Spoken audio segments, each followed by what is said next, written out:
Il y a des défis que Dieu veut que tu les affrontes. Tous ceux. Je suis dans Luc le chapitre 22 à partir du verset 40 suivant. Jésus est sur le point d'affronter la croix et il décide d'aller avec ses disciples dans un jardin appelé Gethsémani pour prier. Alors lorsque Jésus se trouve avec ses disciples, il décide de s'éloigner et il demande à ses disciples de prier avec lui pendant que lui il est à l'écart en train de prier. Il revient sur ses pas et il retrouve ses disciples en train de dormir. Il les retrouve assoupis. Jésus se plaint. Il lui dit: vous n'avez pas pu prier ne serait-ce qu'une heure avec moi. Lorsque je lisais ce passage, le Saint-Esprit m'a dit ceci. Il y a des situations dans lesquelles Dieu vous laisse seul afin que vous puissiez les affronter tous seuls. Parfois, les personnes qui sont censées vous aider, vous les trouverez en train de dormir. Les personnes qui sont censées vous aider, vous les trouverez inactifs.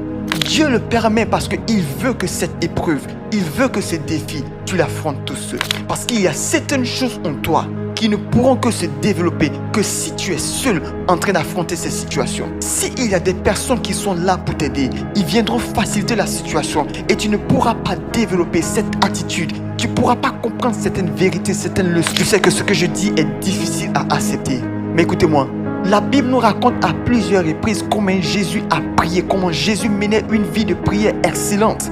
Mais c'est au niveau du jardin de Gethsémani que la Bible nous montre combien de fois Christ a prié jusqu'à ce que sa sueur soit changée en sang. Il y a certaines dimensions dans lesquelles vous switchez que lorsque vous affrontez des situations seules. Serviteur Thierry Esaïe, que Dieu vous bénisse. Il y a des défis que Dieu veut que tu les affrontes tous seuls. Je suis dans Luc le chapitre 22 à partir du verset 40 suivant. Jésus est sur le point d'affronter la croix et il décide d'aller avec ses disciples dans un jardin appelé Gethsémani pour prier. Alors lorsque Jésus se trouve avec ses disciples, il décide de s'éloigner et il demande à ses disciples de prier avec lui pendant que lui il est à l'écart en train de prier. Il revient sur ses pas et il retrouve ses disciples en train de dormir.